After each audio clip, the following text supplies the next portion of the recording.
May bumat to. Grabe dito guys, sobrang creepy. Feel ko parang may nakasunod. Ano naman yung kagabot ko? Ayun o, sobrang dami na namin naririnig. Sobrang dami na namin na experience.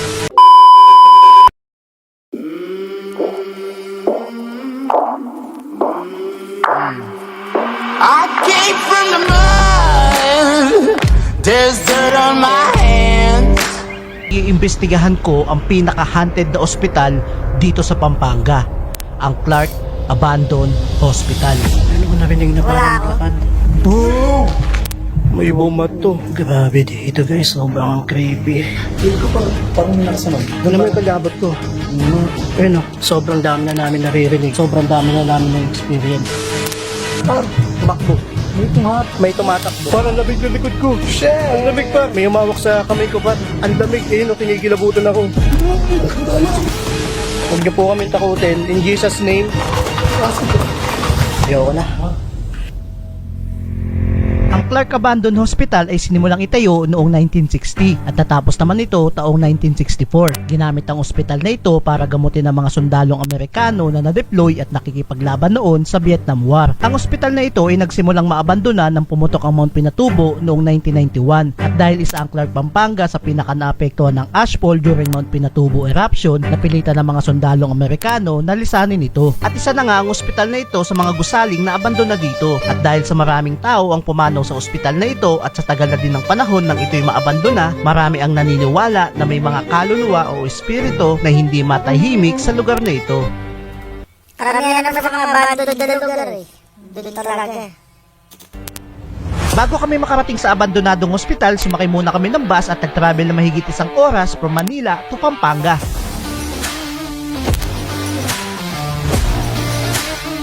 At pagdating namin dito sa Pampanga Bus Terminal, hinintay na muna namin yung maghahatid sa amin papunta sa abandonadong ospital.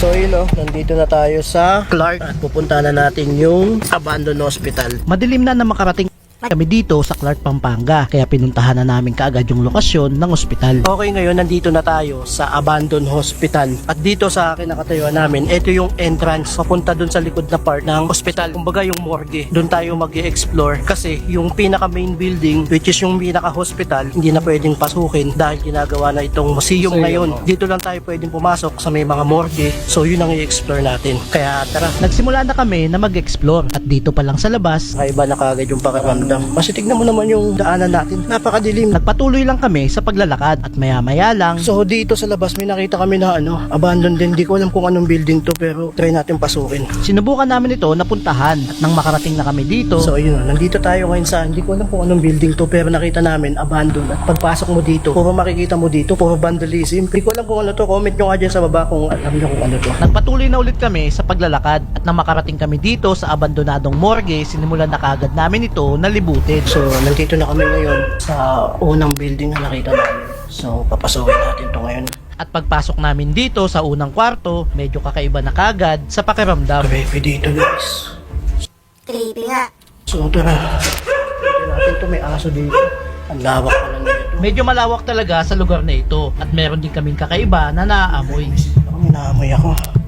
Parang ano po, parang amoy formalin ba yan? Sa bagay kasi mo dito eh, hindi mo naman matatanggal yung amoy din basta rito. Ang gara ng amay. Creepy dito. Tingnan mo naman, sobrang tahimik dito. Maririnig mo kagad yung ano dito. Kung mayroong something dito na umalabog, maririnig mo kagad kasi ang tahimik. So tara dito. Nagpatuloy lang kami na mag-explore at pinasok namin yung mga kwarto dito. Hindi ko alam kung ano yung mga kwarto dito. Pero sobrang daming kwarto dito. At hindi talaga maganda yung pakiramdam ko sa lugar na ito. Kinikilabutan talaga Galing maglalagay sa karo. Idol to idol. ako dito. Nagpatuloy lang kami na maglibot dito sa abandonadong morgue at nang makarating kami sa bandang gitna, May puno ng balete dito. Balili ba yan? Parang balete. Pero ewan ko parang ganun. May mga ugat-ugat na yung puno. Creepy. sa patuloy na pag-explore namin dito sa lugar na ito, napadpad kami dito sa kwarto na ito. At habang kinukuhanan ko ito ng video, may mga naririnig ako ng mga tunog na hindi ko maipaliwanag. Pakinggan nyo itong mabuti. Yan, sabay mo sa ikot ka. Parang may nakakadena na naglalakad. Ano ko narinig na parang naglakad.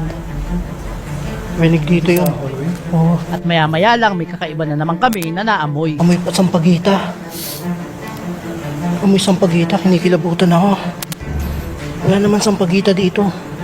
Wala ang puno ng sampagita dito, par. At nang sinubukan kong hanapin kung may puno ba ng sampagita dito, ito yung nakita ko. Tignan mo naman yung puno, par. Puno ng balete, par. Nakakatakot. At habang kinukuhanan ko ng video itong puno na ito, ito yung nangyari. Boom! Pakinggan nyo itong mabuti. Boom!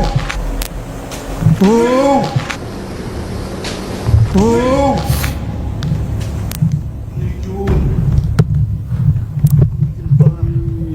May bumato. Ewan ko par kung naglakad or may tumatakbo. Sa pagkakataon na ito, hindi ko ikakat itong video na ito dahil maririnig mo talaga dito na may bumabato sa amin. Kaya pakinggan nyo itong mabuti. Parang narinig ko parang may bumato. Ha?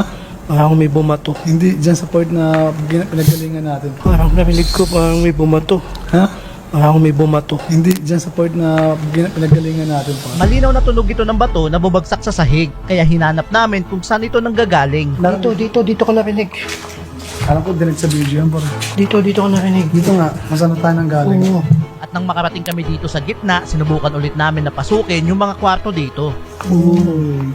Grabe dito guys, sobrang creepy. Tingnan nyo. Dito tayo galing kanina, di ba? Hindi, dito tayo galing sa una. Ito, papakita ko sa inyo yung hallway. Kung mapapansin nyo yung ano dito, yung parang kisame nila, wala na, giba na. At habang kinukuhanan ko ng video itong kisame, may narinig na naman kami na parang naglalakad. Wow. Lalakad. Feel ko parang may nakasunod. Parang nga. Kasi kanina. Nalalaki yung ulo ko. Ha? Nalalaki yung ulo ko. Doon Ano may kalabot ko? Nga. Yan, tingnan mo. Kinikilabutan siya. Tayuan balahibo mo parang. Maaring may nakasunod talaga sa amin at tayo kaming tigilan. Kaya naisip ko nakausapin muna sila. Kung may kasama kami dito, magpapakilala po kami sa inyo. Ako nga po pala si TUB. Ako po si Edward. Nandito lang po kami para mag-explore po. Wala po kaming ibang intensyon. Gusto lang namin mag-explore and then gusto namin malaman yung kwento nitong lugar na to. At kung gusto nyo makatulong kami sa inyo, pwede kaming tumulong. Pero as of now po, mag-explore muna po kami. Lilibutin muna po namin itong mga kwarto dito, itong lugar na to. Mamaya po makikipag-usap po kami sa inyo. Sa ngayon po, hayaan nyo muna po kami mag-explore. Huwag muna kayo sumunod sa amin. After ko makipag-usap sa kanila, nagpatuloy na ulit kami na mag-explore. So ngayon, nandito kami sa bandang dulo nitong morgue at na-explore pa rin natin hanggang sa ngayon. Pero grabe, maaga pa lang, kakaumpisa pa lang natin mag-explore. Sobrang dami na namin naririnig Kaya nga, creepy agad. Sabi na. at sobrang dami na namin na-experience. At sobrang Extreme. Sabi nga ni Bagaliw. Extreme. kinikilabutan talaga ako dito sa lugar na to. Hindi na talaga maganda yung mga nararanasan at nararamdaman namin dito sa lugar na ito. At sa patuloy na pag-explore namin, ay pakiramdam talaga namin ay may sumusunod sa amin. May sumusunod talaga sa amin.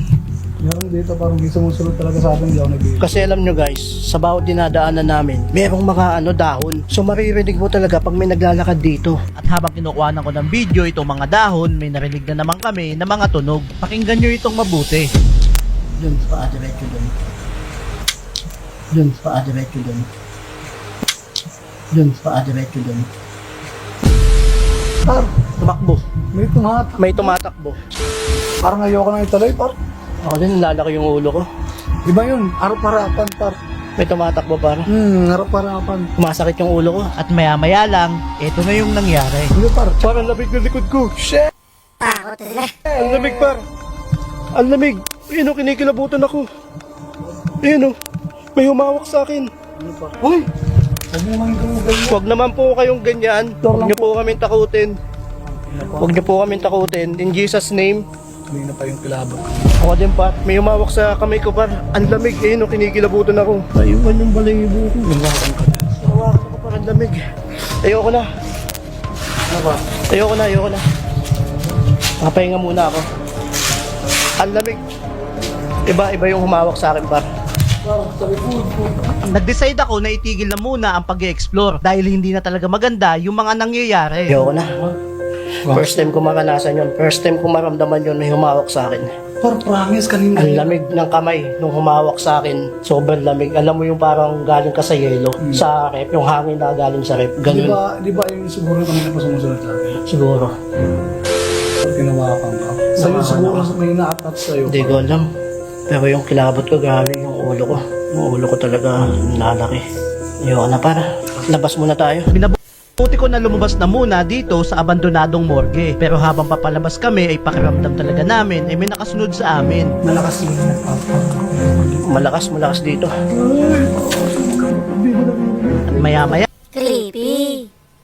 lang, ito na yung nangyari. Nagtakbuhan din yung para sa labas dito.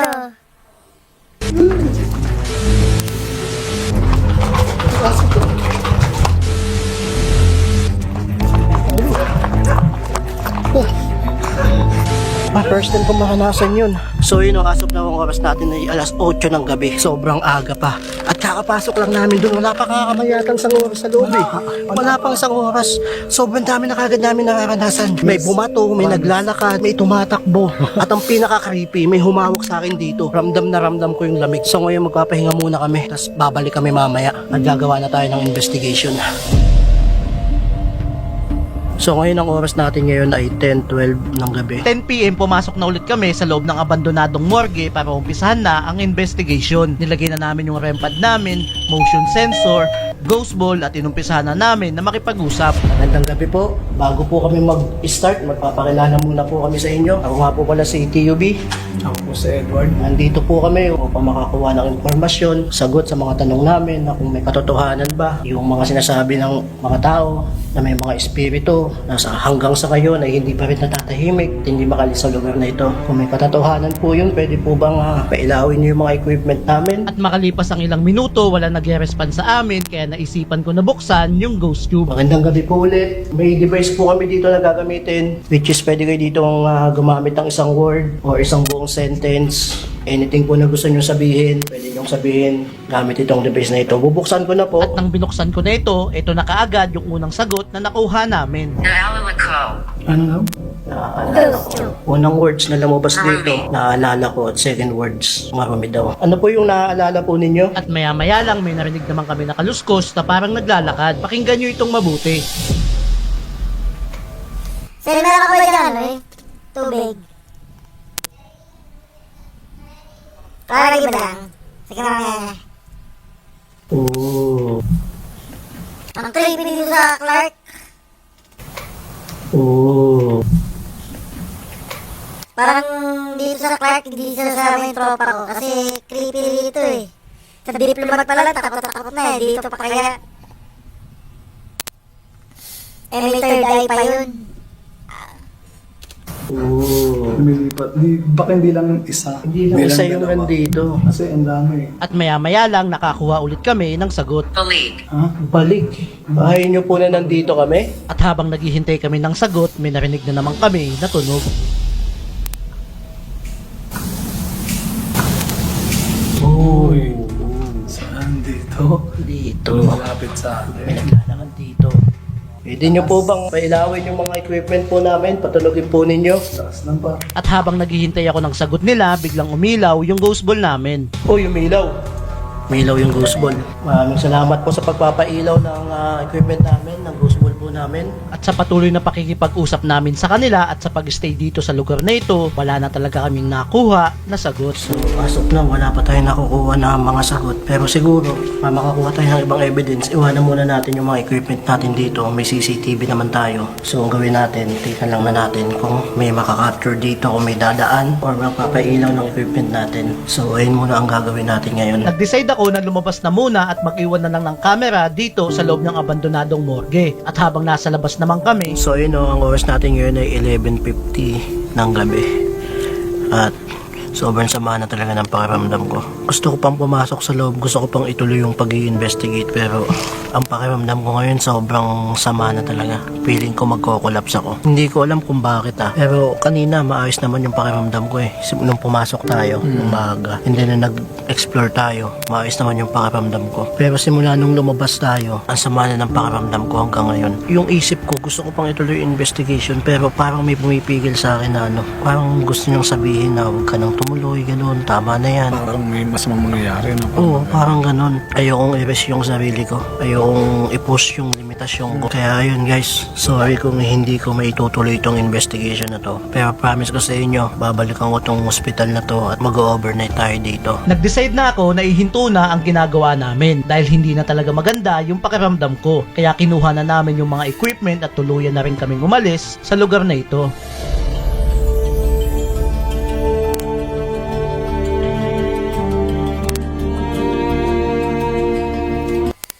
Ang creepy nun, bigla siyang nagkasakit. Pagkatapos niya nag-explore. Kahit ako sa kaba ko, ano ako eh, tatakot din ako eh. Baka nga matay-tay pa ako dito pagka ako eh. Pero guys, yun, mag-e-email naman tayo. Email naman ang Instagram natin. Maraming salamat YouTube at magandang gabi sa Facebook page naman tayo. Lipat tayo ngayon.